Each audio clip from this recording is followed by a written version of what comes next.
Nilagyan lang yun ng sampalok, sinigang sa sampalok.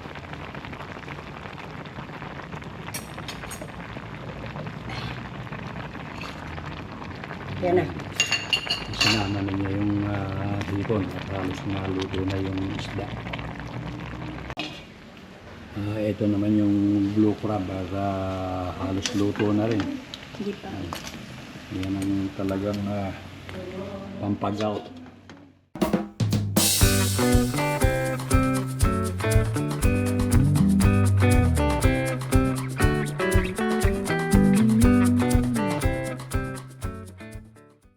Good day mga ka-senior. Kumusta na kayo? Ngayon po ay lilibot kami ng bayaw ko at maghahanap kami ng kamyas or sampalok or mangga na ilalagay dun sa binigay nung kanyang bayaw at hipag na lokaok at saka hipon, alimasag. So sasama ko dun sa bayaw ko at kami maghahanap ng maipapanuka. O sige mga ka-senior, samahan na lang ninyo kami. So ito maganda pa umanda rito, no? Yan, maganda yan. Mahalingin ko eh. Maganda. Kasama kong si Ray. Ay, hindi ko na naisara. Wala po nakatapos tumingin. Saan? Wala po. Malayo yun ah. Wala pa.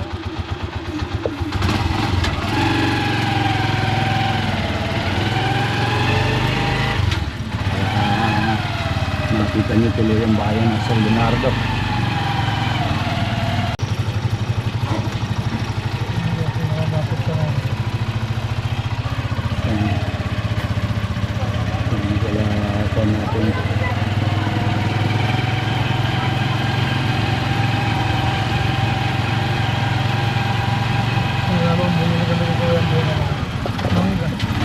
May mangga daw ika, tsaka ora sampalo kaya.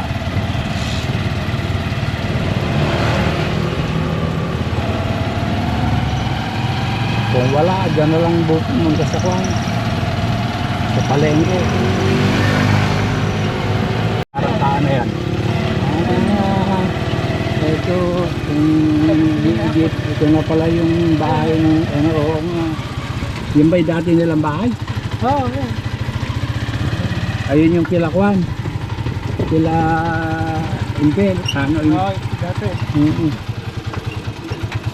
Nakasap. Dapat pala yung ito yung dating bahay nung kapatid ni Mrs. Na dito natatandaan ko nung araw. Dito kami nung ako andito pa sa Pilipinas. Na nagbibiyahe kami ng Pepsi. Napagbili na pala yan. Maluwang yan eh.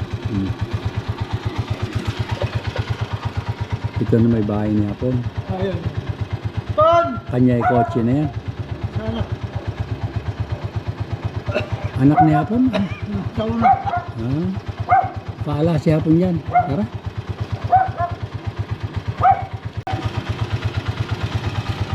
Ala yung taong pupuntahan namin, hihinga namin sana ng kamyas. Kami bumili na lang sa palengke kung sampalok. Kahit sampalok namang mura eh.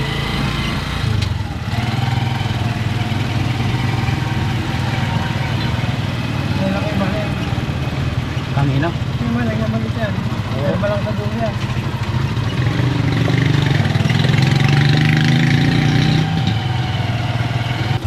Naala ka ng mababakas dito na doon araw pa. Pero kung ano yan, mahigit 30 taon na yun. Kasi ito yung batang yun.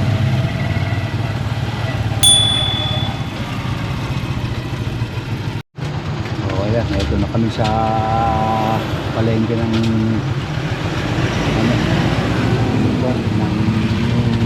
San Leonardo.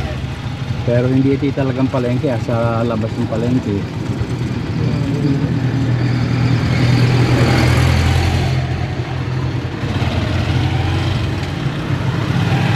Hanap kami ng kon dito, sampalok or mangga.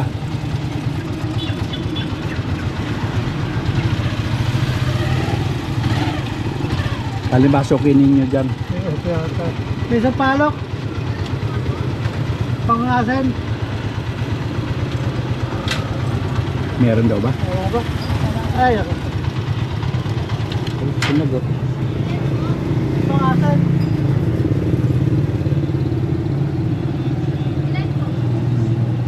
Sampalo ka mang ano?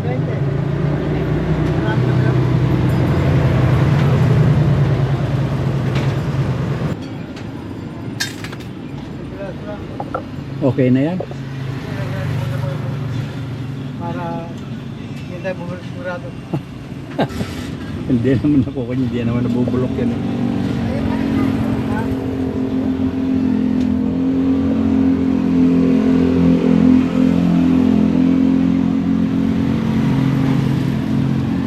Kinama. Ayan, meron na kaming pansuka dun sa...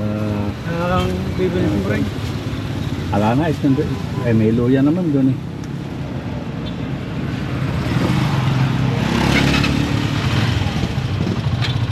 Simbahan. Oo. Simbahan.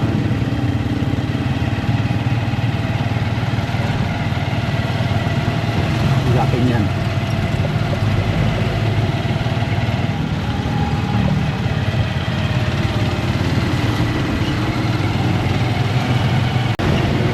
Ayan, meron na rin pure gold dito. Pure gold.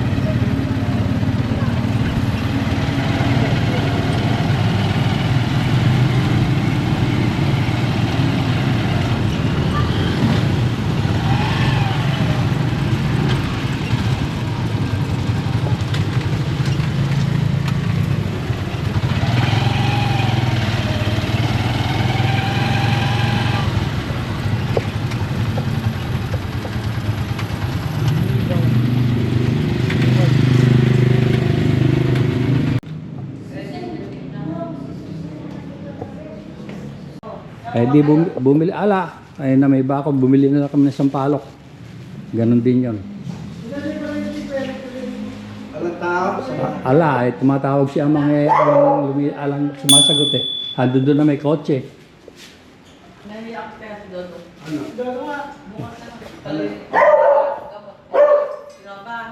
Ayan yung lalagyan niya ng hipon,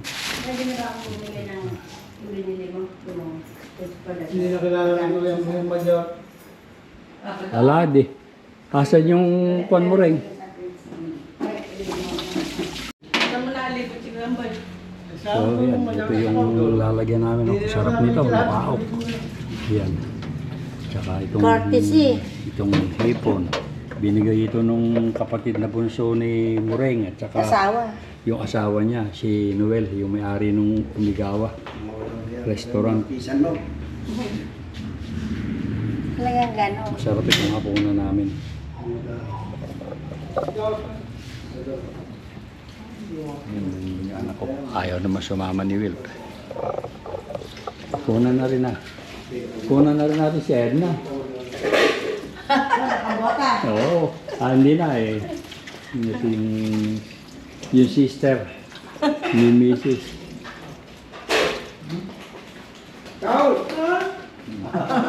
I want you. Why? Eating?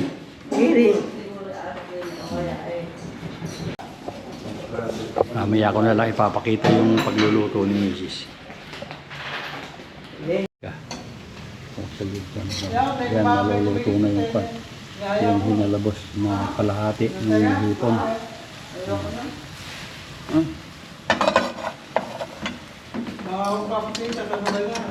Yung susunod na iluluto ay yung itong Sarap pala nila yan. hipon. Ito mabili yan. At itong ang lukaok. Kalalaki. Masarap ito.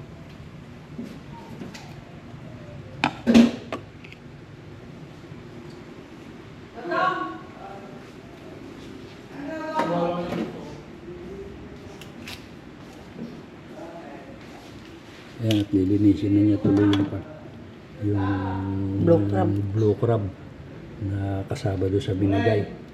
Ayan. Ayan. May langgam na yata. Nakita ko. Ayaw mo siya, mamatay siya. Sa YouTube mo lang yung mga pita. Mm. Meron pa mga... Malalaki. Sa katawan, ano? Hinahatak. Ganda na yung Oh, mga kwan yun. Botfly. Botfly. Egg. Meron pa sa loob ng moto sa iyo.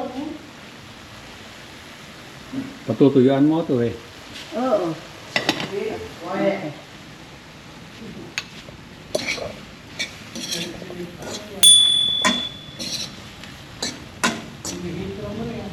Ha?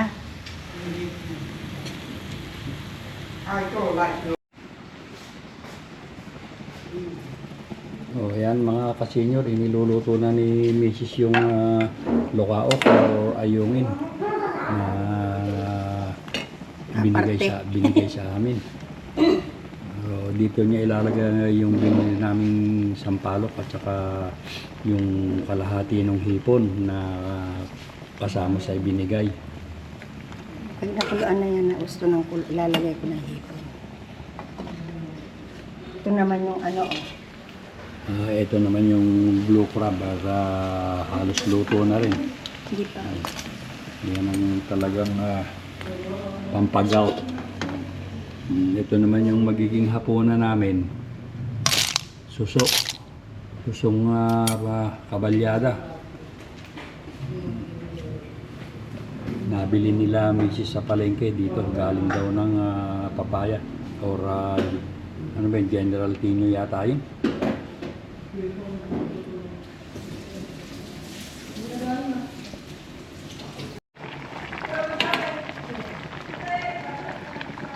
O ayan, luto na halos yung aming lupaok na nilagyan lang ng sampalok. Maasim. Pinaksiya pa ito o Sinigang sa sinigang sampalok. sa sampalok na maraming luya. Hindi, konti luya. Hindi ko nilagyan ng marami.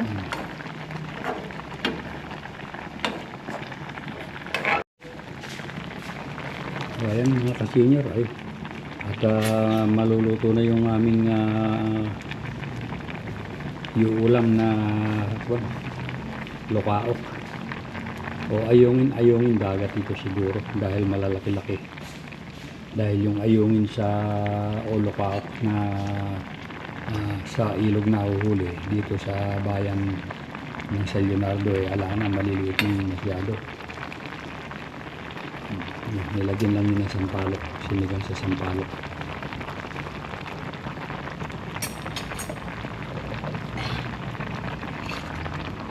Yan na.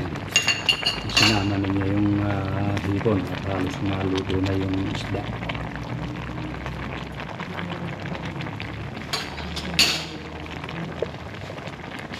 Papupulahin na lang yung hipon at okay na.